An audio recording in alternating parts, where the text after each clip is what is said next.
Vamos mudar um pouquinho de assunto de novo, falar um pouco de segurança pública. Eu vejo nas suas propostas um certo radicalismo, vamos dizer assim, no sentido de aumentar a repressão policial, né? Aquelas frases como eu vou matar se você não se render.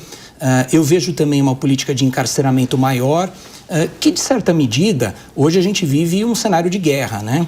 Acho que morre mais pessoa aqui se bobear do que no Irã. Então, na Ucrânia, com certeza. Então, a gente até entende esse radicalismo. Agora, para além disso, existe uma outra questão que é a preventiva, porque o Brasil não tem hoje um efetivo policial, principalmente pelos estados, para dar conta de toda essa criminalidade. E a gente sabe que a criminalidade graça, reina, ela germina quando o Estado não se faz presente. A gente vê várias operações ali no Rio de Janeiro, com repressão dura, a polícia sai de lá, o crime volta em pouco tempo. Por quê? Porque não há ocupação ali dos espaços, né? E aí entra num ponto, diz que tem um ditado alemão que fala que o diabo mora nos detalhes, entra num ponto que é o seguinte: será que não é hora de reforçar mais as guardas municipais? Elas têm inteligência, têm câmeras, estão interligadas a serviços públicos, como hospitais, por exemplo, onde os bandidos chegam lá. Muitos municípios têm mais guarda municipal do que policial. Tem mais equipamento, mais viatura. Se olhar aqui na Grande São Paulo, você vai ver que os municípios ao redor têm mais efetivo que a própria Polícia Militar. Então, para além das suas ideias que a gente conhece, eu quero que você fale um pouco sobre a municipalização ou não da segurança pública, se você concorda ou não com esse ponto. Primeiro eu vou chegar na premissa. Eu não acho que o meu discurso seja radical. Eu estou falando de implementar na parte, vamos dizer, de penas, né, em termos de direito penal, e também na lei de execução penal, coisas que países calmos e tranquilos de primeiro mundo fazem. E também vou concordar com você que é uma guerra, e nessa guerra a gente está perdendo. A municipalização, o uso das guardas civis, vamos falar, o uso de câmeras e sistemas, como a gente tem o Smart Sampa aqui em São Paulo, eu visitei uma versão dele em Pouso Alegre, sensacional, ajudam demais. Mas isso, se não for acompanhado paralelamente nas mudanças nas leis penais, nas leis de execução penal, com institutos de progressão de pena, maluquices, ou mesmo um juiz de garantia que dá uma canetada e não deixa o cara ser preso, faz com que o policial pegue o bandido vai, é detido e volta a cometer o crime logo em seguida. Então, a mudança das leis penais, elas não são radicais. Elas são apenas a constatação de uma realidade, que hoje, mesmo quando a gente tem a tecnologia, a gente não tem um sistema de incentivo bacana que faça o bandido ter medo de ser preso. O bandido hoje, ele sequer tem medo de ser pego. Quanto mais de ficar muito tempo na cadeia. E quando chega na cadeia, ele ainda tem uma espécie de um seguro de vida, que é o seguro de ser um faccionado, em que ele está protegido lá dentro. Todas essas etapas da atividade econômica delituosa do bandido, elas têm que ser destruídas, que é o que a gente está propondo. A gente tem que destruir a facção dele, tem que destruir o domínio que essa facção tem dentro do presídio, a gente tem que destruir as leis fáceis, que permite que o cara faça um cálculo. Se eu for pego roubando o celular, não vai acontecer nada. Se eu usar um menor de idade, então, tá mais tranquilo. Toda essa lógica tem que ser desmontada. O uso do aparato municipal, óbvio que é muito bem-vindo. Adoro a ideia. Mas eu vou colocar uma pequena ressalva de ordem prática. A maior parte dos municípios no Brasil são pouco ou nada sustentáveis do ponto de vista econômico-financeiro. Eles acabam dependendo de cidades polos, que inclusive fazem esses sistemas de monitoramento, para poder garantir, vamos dizer, um funcionamento legal. E é assim que o Comando Vermelho atua. Ele vê cidades no Nordeste pequenas que não têm capacidade de ter uma estrutura municipal de segurança funcional, e eles simplesmente tomam essas cidades. A tomativa que o Comando Vermelho e outras facções fazem em cidades pequenas no Nordeste se baseia na incapacidade econômica dessas cidades se sustentarem. Por isso que a destruição da facção em si, do plano de expansão, é um plano que tem que vir do governo federal. Então, concordo, acho bacana, mas isso passa de uma leitura holística da coisa. Entendendo que em alguns lugares nem vai ter municípios capazes de se sustentar para tocar isso. E o senhor defende a prisão perpétua? Defendo a prisão perpétua. Eu defendo que a gente deva abrir discussão para pessoas que cometem crimes hediondos até da pena de morte no Brasil, mesmo sendo cláusula pétrea. Entendo que eu não terei força, até aquelas batalhas que você sabe que você pode ganhar. Não acho que eu terei força até o final do meu primeiro mandato de alterar a Constituição de maneira tão profunda. Mas discussão sobre aumentos muito relevantes de pena tem que ser feitos. Porque hoje um bandido se sente muito seguro cometer os crimes que ele comete. De forma geral, ou para algum líder de facção, líder de algum segmento, ou para todos que cometerem esses crimes dentro faccionado, um líder de uma facção, na minha visão, ele tem que ter prisão perpétua e nunca mais sair, porque ele é um perigo para a sociedade. Existe um perigo, claro, só da existência dele, do convívio social dele. Dito isso, um líder de uma facção criminosa no Brasil, ele é responsável de maneira extensiva por todos os crimes que são cometidos pela sua facção. Portanto, esse cara, na ficha dele, o que direto ou indiretamente não passou de pedidos de assassinato, assaltos a uma armada, roubos, estupros, ocupações territoriais. Então, essa pessoa não pode ser reintegrada à sociedade, nem haver qualquer discussão sobre tentativa de recuperação. Esse cara é um inimigo do Estado brasileiro. A destituição dele, ela tem que ser celebrada. Então, as leis têm que refletir esse ânimo da população brasileira em vencer uma guerra contra esse cara. Tudo quer complementar? Só um complemento rápido. Eu, como o Acácio, sabemos que esse tipo de proposta, quando mexe em cláusula pétrea, não pode ser feito nem por emenda constitucional. Sim. Eu não estou dizendo que eu sou contra ou a favor da pena de morte, mas eu digo que para isso é preciso refundar, é preciso de uma nova Constituição, é preciso de um processo revolucionário mais profundo para implementar essas ideias. Você está disposto a levar adiante uma ideia dessa envergadura, de reformular por inteiro, nós temos uma nova Constituição, porque muito das suas ideias vai passar inevitavelmente por isso. As ideias todas que eu trouxe aqui, tirando a parte da pena de morte, essa discussão que é importante, todas elas podem ser alteradas por PEC ou projeto de lei normal.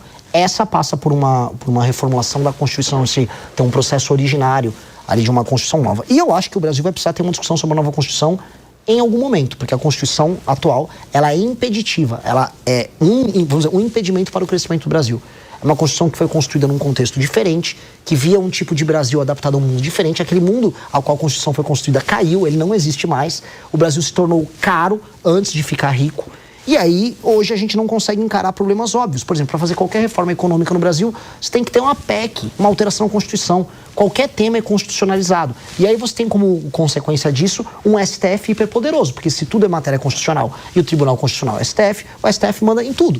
E aí, é verdade. Então, a gente vai precisar ter essa discussão.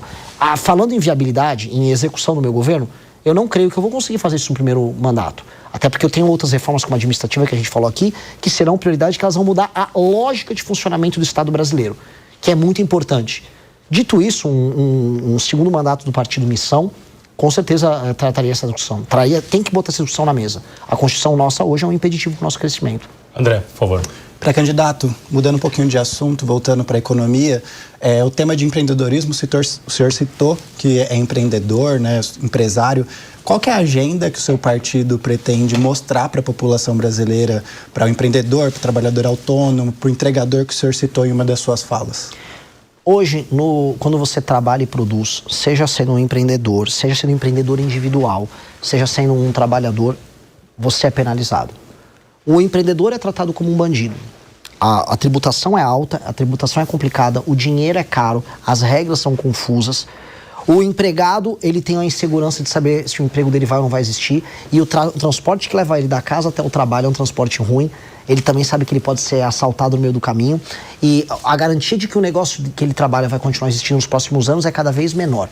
Quando a gente coloca todas essas coisas na mesa, a gente vê que as pessoas que trabalham e produzem no Brasil estão inseguras, estão depressivas, estão, vamos dizer, com medo sobre o futuro. E esse medo, ele é percebido nas pesquisas. Pois bem, nós temos que ter uma agenda de competitividade que é uma agenda amiga de quem trabalha e produz. Então, a agenda de competitividade, ela tem que facilitar contratações e demissões. Ela tem que vir acompanhada, vamos dizer, de uma agenda de investimentos em infraestrutura que reduza custos, que vão de energia a combustível, a infraestrutura de transporte, leis que reduzam burocratização. O licenciamento ambiental que passou já é um avanço bem grande, que vai ajudar a abertura de novos negócios também. Quando a gente coloca isso na mesa, com uma reforma fiscal que diminui o custo do dinheiro, aí eu falo em abaixar os impostos e falo em dinheiro mais barato e um medo, vamos dizer, menor na hora de você investir em um negócio novo. Isso gera um ambiente mais amigável para essa pessoa. E isso gera efeitos, vamos dizer, do ponto de vista econômico e também na vida das pessoas muito grande. Então, essa é a agenda que eu quero colocar. Uma agenda que facilita a contratação, facilita a demissão, facilita abrir empresa, facilita fechar uma empresa.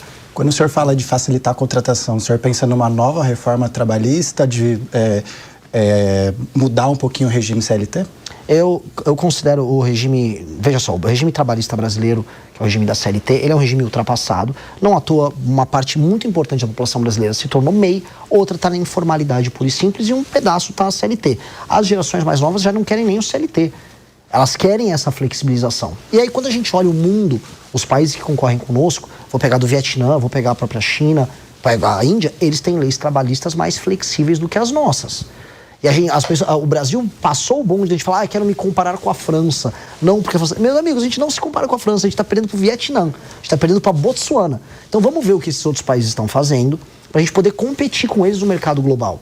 Então nós precisamos flexibilizar a nossa legislação, facilitar as contratações das pessoas, deixar os empreendedores mais seguros e as pessoas que querem trabalhar, elas têm capacidade de fazer sua jornada de trabalho, negociar o tempo de trabalho dela de uma maneira mais, vamos dizer, mais plena. Hoje, o que supostamente a garante vira um peso.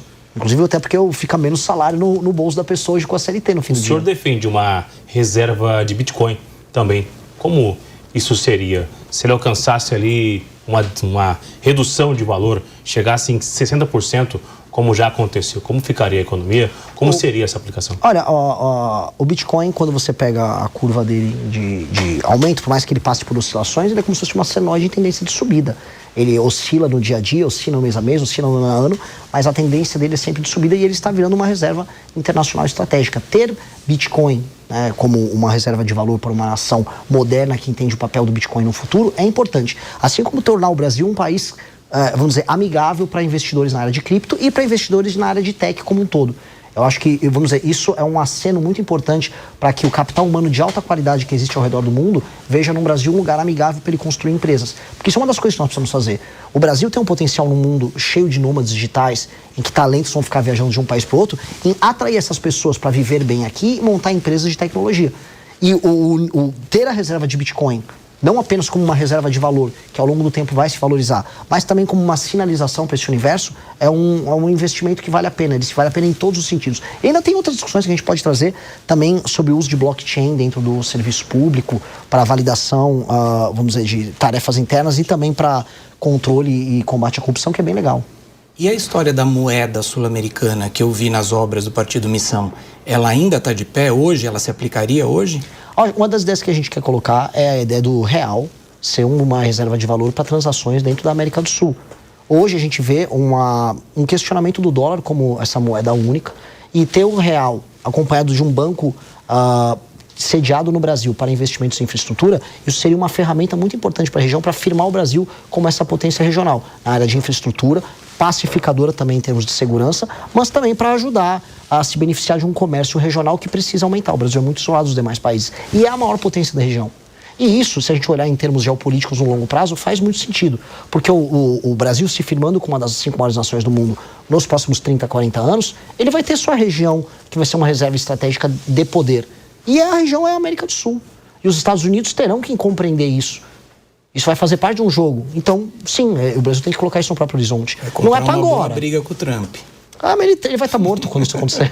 Ele nem vai existir mais. Que rendem muito, inclusive, ele vai estar morto. Internacionais, né? Vai demorar. Último giro aqui, reta final, alguns minutos. Acácio Miranda, por favor, antes da morte do Trump, por favor. O ótimo é inimigo do bom. São várias as reformas propostas por você. Olhando para todas elas, qual é a sua preferida? Qual é aquela que você diria, essa eu quero que seja a primeira a ser implementada, a mais primordial na sua visão? As duas que eu vou colocar, porque se a gente não fizer, não existe mais Brasil. Uma é uma reforma fiscal que eu vou passar na transição. A minha PEC da transição é a PEC do Kim Kataguiri. E a primeira, tão logo eu tome posse, é uma reforma nas leis penais, nas leis de execução penal e um enfrentamento muito claro ao crime organizado, com implementação do falado que a gente discutiu aqui, direito penal do inimigo. Essas são as duas coisas, porque uma resolve as contas públicas e altera um clima de derrota que existe dentro da economia brasileira, e a outra devolve o território brasileiro e a liberdade de ir e vir para o brasileiro. Ou seja, eu volto a ter um país. Se eu passo essas duas coisas, eu volto a ter um país normal, coisa que a gente não tem. Depois de ter um país normal, todo o resto passa a ser, vamos colocar aqui, lucro, né? Que aí eu posso discutir a agenda de competitividade, como a gente falou, uma agenda voltada para o agro, investimento de infraestrutura, desfavelização, pegar as regiões mais pobres do Brasil e torná-las autossuficientes, uma reforma no Pacto Federativo, a reforma administrativa que a gente falou. Mas essas duas primeiras é o básico. Se a gente não faz isso, a gente não tem país. Última para fechar, mais uma. Pré-candidato, o senhor prefere enfrentar Lula ou Flávio no eventual segundo turno? Acho que é melhor pro Brasil o Lula já cair no primeiro turno e eu enfrentar o Flávio. Aí vai ser um prazer, porque ele não vai poder fugir dos debates no segundo turno. Aí vai ser muito legal. O senhor não estando no segundo turno, quem o senhor apoiaria? Eu estarei no segundo turno. Não se entra uma batalha pensando em perder. Teve também em São Paulo o discurso do Pablo Marçal, que não haveria um segundo turno. Ele não conseguiu avançar e teve que apoiar algum nome no segundo turno. É que ele é um estelionatário. Repito a pergunta. Eu não vou me colocar na mesma posição de um Pablo Marçal. Eu entrei nessa batalha com apenas um... Ele ocupa essa posição? O quê? De um estelionatário? Disse, Sim, Claramente, e se ele quiser, ele me processe. Não tenho nenhum problema em falar isso. Ele é um brincalhão, ele brincou com a esperança das pessoas e ganhou dinheiro com a esperança das pessoas. Eu acho isso vergonhoso, eu acho isso nojento. E às vezes as pessoas me comparam a ele só porque eu sou um outsider nas eleições. Eu não sou. Eu montei um partido político, trabalho de milhares de jovens que coletaram assinaturas ao redor do Brasil. Eu não estou aqui para destruir o sistema. Eu estou aqui para pegar o Brasil e transformar o Brasil num país sério e reformar o sistema. É por isso que eu não sou um destrutor. Eu não estou aqui um destrutor, não, um destruidor. Eu estou aqui para reformar, para fazer o Brasil virar um país sério. E nesse sentido, eu só vou trabalhar para ir para o segundo turno. Eu não vou olhar para o lado, eu não vou querer saber, eu só vou trabalhar. Até porque meu partido tem só 4 meses. E eu já estou bem nas pesquisas. Pegar um gancho no Pablo Marçal e Partido Missão, ele fez uma aposta que se o partido fosse estruturado, ele daria uma determinada quantidade. A gente fez uma aposta com o Kim, né? Pagou essa aposta? R$500 mil não pagou, né? É por isso que quando eu falo estelionatário, eu não tô brincando, né? O cara nem para cumprir as apostas que ele faz para ele. Ele disse que a gente não montaria o partido. Diferente dele, a gente montou. Hoje ele tá contratado como funcionário do Partido União Brasil, para fazer propaganda para os candidatos do União Brasil. Hoje, eu que ele duvidava, ou quem que ele duvidava, estamos liderando o nosso próprio partido político, participando da corrida não só presidencial, mas estadual em vários lugares. E Última, Túlio, para a gente fechar. Eu estou deduzindo aqui que se houvesse um segundo turno entre Flávio Bolsonaro e Lula, hipoteticamente, você votaria nulo de novo. Tô certo ou tô errado? E você aceitaria um apoio de Flávio Bolsonaro, se eventualmente você vencer Flávio Bolsonaro no primeiro turno, um apoio para o segundo turno? Eu não entro numa batalha pensando em perder. Quando fui montar um partido político, todo mundo duvidou que eu consegui. E as pessoas falaram que o mais provável era eu simplesmente não ter o nosso partido montado. Também duvidaram quando a gente foi tocar o impeachment de Dilma Rousseff. E no impeachment do impeachment e na montagem do nosso partido, eu não olhei pro lado e eu falei, vou montar. Eu só trabalho com a hipótese de ter partido pronto e a Dilma derrubada. Eu vou trabalhar apenas para vencer a eleição. Então, não é que eu estou me evadindo dessa pergunta. É porque essa pergunta não existe na minha cabeça. Se eu simplesmente começar a pensar assim, eu já perdi. Então, eu tenho que ir até o fim. Internamente tinha o nome do Kim, até por conta da idade, imagino que não foi escolhido.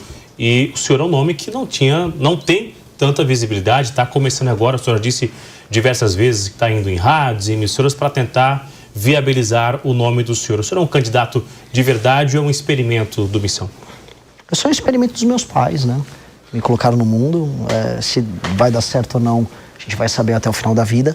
Mas eu sou uma liderança verdadeira do grupo político com o qual faço parte. Eu fundei o meu MBL, quando eu fundei, um jovem, tinha 30 anos, e no processo de impeachment da Dilma, eu liderei inclusive parlamentares, eu fui vice-presidente do comitê do impeachment, eu fundei uma revista de cultura e política no Brasil, fundei um aplicativo que é uma rede social própria, lidero um partido político e o maior movimento político do Brasil ao mesmo tempo, sou escritor, também sou compositor, sou uma pessoa capaz e isso me qualifica a ser, enquanto uma pessoa séria, capaz de grandes realizações, um líder político para o Brasil. Então, eu vou até o final nas eleições e eu lidero uma massa de pessoas sensacional. Eu lidero hoje o que há de melhor no Brasil. Onde há capital humano de qualidade, onde há uma pessoa inteligente, há um apoiador da missão. E isso está se espalhando cada vez mais. Então, não há um experimento, há apenas, vamos dizer, a constatação de que o sonho de um Brasil diferente vai dar certo, a gente vai chegar lá. Uma conversa direto ao ponto com Renan Santos, o presidente do Missão, aqui na Jovem Pan. Muito obrigado, presidente. Obrigado, eu que agradeço, maravilhosa conversa, uma honra estar sempre aqui com vocês.